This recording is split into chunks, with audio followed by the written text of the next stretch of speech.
On n'avait pas entendu ce vocable depuis la Seconde Guerre mondiale. Voilà. Donc ça, c'est une réalité. Et vous n'avez peur que ça bascule? C'est-à-dire que vous partez de la mort. Vous partez de la les élus locaux, pardonnez-moi, mais ils sont aux premières lignes. Vous êtes président de l'association des maires de France. On n'est pas sur Mars, quoi. Et donc tous les Français sont de plus en plus confrontés à ces violences. C'est pourquoi il faut une reprise en ordre, une reprise en main du pays. Ma question, c'est aussi de savoir, est-ce que vous estimez aujourd'hui, puisque vous faites un lien entre vous citez la mort de Quentin à Lyon, pour vous, il y a une haine politique dangereuse. Oui. Vous vous inquiétez que ça ne dégénère encore davantage? Le 25 mars 2026, David Lisnard, maire de Cannes, était invité sur BFM TV pour une interview très attendue.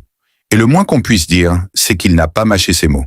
Pendant cet échange, il a abordé plusieurs sujets importants, notamment la question d'une grande primaire à droite. Selon lui, organiser une primaire ouverte serait la meilleure solution pour rassembler tous les candidats et éviter les divisions en vue de l'élection présidentielle de 2027. Il est aussi revenu sur certaines figures politiques, notamment Jean-Luc Mélenchon, dont il critique fortement les positions. Le ton est direct, parfois même très ferme, ce qui a rapidement fait réagir. Mais ce qui a le plus marqué, c'est son positionnement politique. David Lisnard semble vouloir prendre ses distances avec les partis traditionnels et proposer une nouvelle manière de faire de la politique. Comment on réduit la dépense publique pour relancer le service public, si on a le temps d'en parler. Moi, c'est au cœur de mon projet. Comment on rénove l'État, comment enfin on maîtrise notre population, les flux migratoires, comment on rétablit l'ordre sécuritaire, comment on porte une ambition pour l'école. Le plus grand désastre, c'est l'effondrement de l'école. Comment on retrouve une ambition scientifique et ensuite, évidemment, de s'engager sur les valeurs de la République française, c'est-à-dire de ne pas accepter la moindre discrimination, le moindre racisme, le moindre antisémitisme.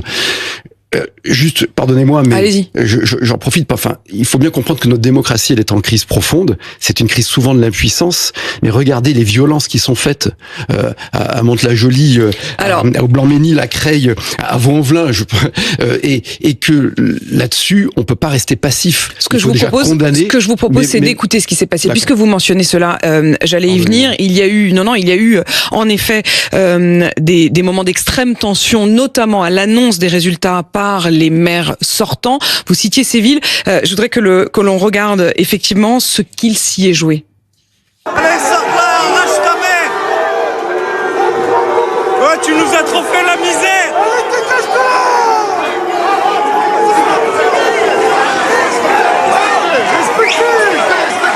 Respectez.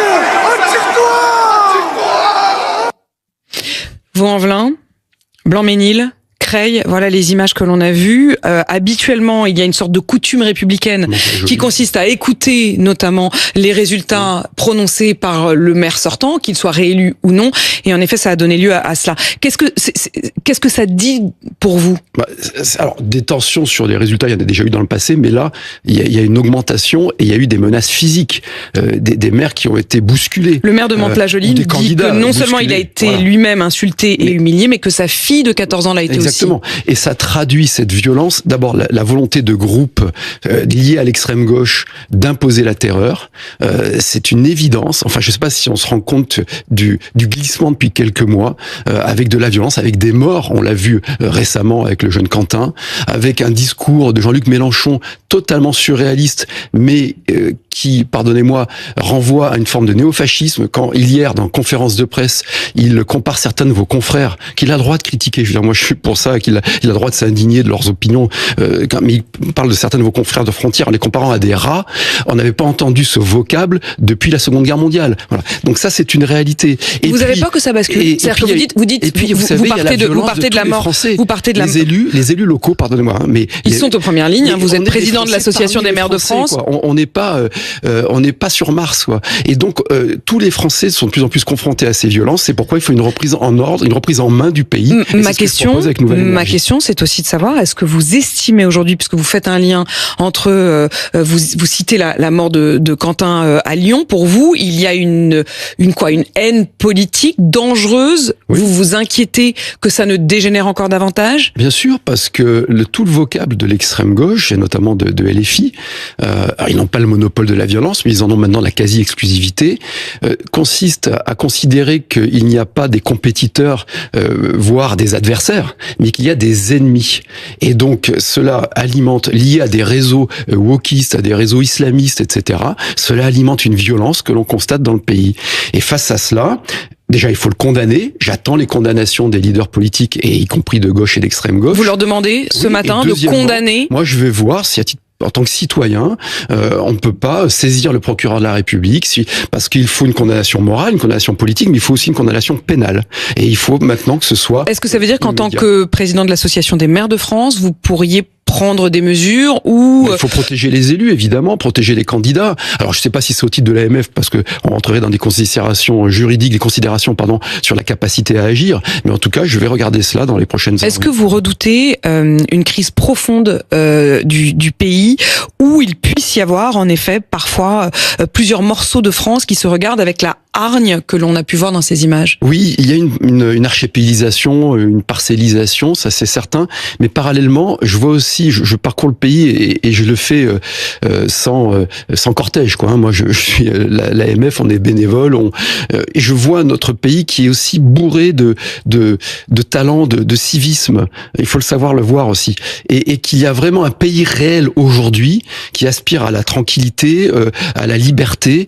Or, depuis une quarantaine d'années, tout le système qui a été mis en place, qui est un système social-étatiste, a considéré à être de plus en plus pénalisant pour l'immense majorité des gens, les honnêtes gens, les normes, les contraintes sur le travail, la surfiscalité, et à être laxiste à l'égard des voyous. C'est ça qu'il faut renverser. On va parler dans un instant aussi de la question du pouvoir d'achat, la question du choc pétrolier annoncé, reconnu en quelque sorte par le ministre de l'économie, mais je vous repose la question. Vous m'avez bien dit que votre droite, elle allait pas jusqu'à la gauche, c'est-à-dire pas jusqu'à Raphaël Glucksmann ou le Parti socialiste. Mais elle commence où? À droite, je veux dire. Bah ça, c'est pas à moi de le dire. Bah à un moment, si vous faites cette primaire, soyons très clairs. Très bien, si vous faites cette primaire, vous avez dit, écoutez, ceux qui sont à droite, ceux qui s'estiment de droite, peuvent concourir dans cette grande compétition. Sauf que vous vous engagerez les uns les autres, parce que vous en serez à reconnaître ces résultats.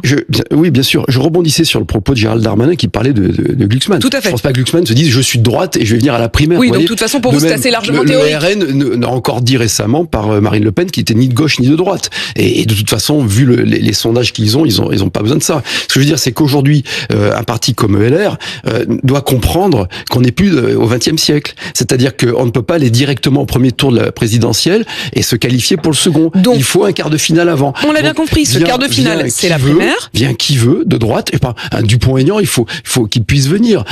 Une Sarah Knafo, un Éric Zemmour. Qu'il puisse venir éventuellement et qu'il s'engage à signer les engagements de la République française. Éric Zemmour. C'est-à-dire, mais pourquoi pas? Je veux dire, il vaut mieux les affronter avant. Je dis pas de cautionner. Il vaut mieux les affronter avant le premier tour qu'au premier tour. Mais ça veut dire. C'est la garantie autrement de regarder le match entre Mélenchon et Madame Le Pen ou Monsieur Bardella. J'ai bien compris votre principe, mais ça veut dire que si on tire ce fil jusqu'au bout, Éric Zemmour peut gagner cette primaire. Est-ce que ça veut dire que vous vous mettrez, ça veut dire que vous vous mettrez tous derrière qui que ce soit qui gagne cette primaire? Mais ça fait 2 ans que je le dis, pardon, je dis la même chose. Je dis que les perdants, je leur demande pas de soutenir ceux à qui ils ne croient pas. Je leur demande de se taire jusqu'au premier tour. Mais objectivement, si vous avez peur de perdre sur une primaire contre Édouard Philippe, qui est aujourd'hui légèrement favori dans les sondages, ou Éric Zemmour, qui est inexistant dans les sondages, mais c'est pas la peine d'aller à la présidentielle. Et puis moi, vous savez, si ça n'avance pas dans les prochaines semaines, je vais prendre d'autres initiatives. Vous serez candidat quoi qu'il arrive, comme Bruno Retailleau. C'est-à-dire que si vous dites pas que vous êtes candidat quoi qu'il arrive, tout le monde vous dit, bah écoute, t'as pas de primaire, donc vous allez le dire. Vous serez candidat quoi qu'il arrive. Que moi, ce que je voudrais porter, j'en ai assez de voir que la voix du terrain n'est jamais entendue. Que je vais faire un tour de France du bon sens, quoi. Montrer toutes les bon sens, les honnêtes gens. Je sais que cette notion, puisqu'on l'avait déjà évoquée ici avec vous, elle m'inquiète toujours cette notion. Je vais être tout à fait honnête avec vous parce que tous ceux que je vois devant moi me disent toujours qu'ils sont de bon sens. Personne ne dit être de mauvais sens. Lorsque vous recevez dans votre mairie une note sur la mise aux normes thermiques des écoles qui fait 1800 pages, vous voyez. Alors je sais pas si le bon sens existe, mais le non-sens. Mais les 1800 pages, c'est peut-être un peu du mauvais sens. Il existe et c'est ce que l'on rencontre en entreprise, ce que l'on rencontre en association, c'est ce que l'on rencontre en collectivité. J'en ai assez de tout cela et je pense qu'aujourd'hui il faut porter un projet du 21e siècle qui libère les énergies locales. On parle d'immigration, il faut la maîtriser. Il faut aussi parler de l'émigration de nos talents, des jeunes qui s'en vont, des jeunes diplômés, des jeunes autodidactes qui sont des super chefs d'entreprise. David Lisnard, vous n'avez pas peur d'Édouard Philippe? Mais peur, non.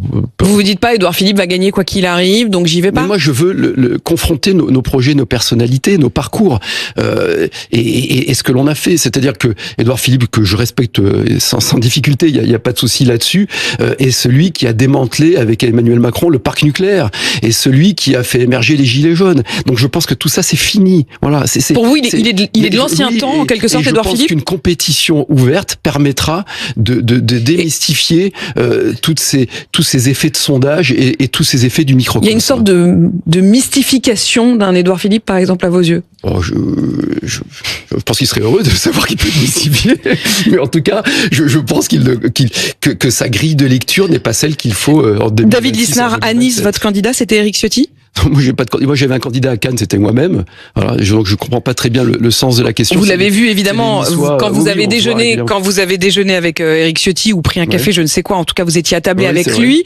Vous le faites à un moment crucial pour lui. Je laisse faire, oui. J'imagine que vous savez très bien, vous savez très bien qu'il va tweeter ou mettre sur les réseaux sociaux cette photo. Je le sais. Ça vaut soutien. Je le sais, et je pense que j'en parlais tout à l'heure en arrivant. Ne sous-estimez pas les effets locaux. C'est-à-dire que, en fait, ça fait 25 ans que dans les Alpes-Maritimes, eh bien, on n'en pouvait plus d'être voilà, mais c'est pas au niveau en fait, il fallait que pour vous, Christian Estrosi s'en aille. Oui. Vous voyez pourquoi un Jérôme Viau, le maire de Grasse, un Jean Leonetti ont été soutenus par Éric Ciotti, etc. Des gens aussi modérés qu'eux. C'est parce qu'il y en avait vraiment assez. Voilà. Mais c'était pas à nous de le dire. C'est aux Niçois, c'est les Niçois qui ont. Donc vous l'avez pas dit, mais vous l'avez montré. Et oui. En vous asseyant à sa table. Oui. Mais vous savez que on siège aussi. Est-ce qu'aujourd'hui, ça veut dire que Éric Ciotti, de son élection, avec l'indépendance qui est la mienne, et je pense que vous l'avez lu. Non, je l'ai félicité certes, mais je lui ai dit je l'invitais à rompre son alliance avec le RN. Tout à fait. La formule que vous avez dit, félicitations à Éric Ciotti pour cette belle victoire, qui est celle de son travail et de ses qualités, et qui aurait été plus large sans l'étiquette RN. Vous le croyez vraiment? Ah oui, bien sûr. Madame, autrement je l'aurais pas écrit. Voilà. J'aurais félicité. Donc en fait, il n'avait pas besoin du RN pour vous. Je suis convaincu. D'ailleurs, il a mené un projet totalement local. Il ne s'est pas targué. Comme tous les candidats, vous remarquerez qu'il y a peu de candidats à gauche, au centre ou à droite qui sont allés aux élections municipales en brandissant l'étendard d'un parti politique. Ce qui signifie qu'aujourd'hui, il faut restructurer totalement l'offre politique. Il n'y a pas un problème de demande en France politique, il y a un problème d'offre. Et que les partis politiques sont cuits, sont morts. Avec cette interview, il envoie un message clair. Il compte bien jouer un rôle important dans les années à venir. Alors, est-ce que cette stratégie peut vraiment fonctionner? Donne ton avis en commentaire et n'oublie pas de t'abonner pour ne rien rater des prochaines actualités.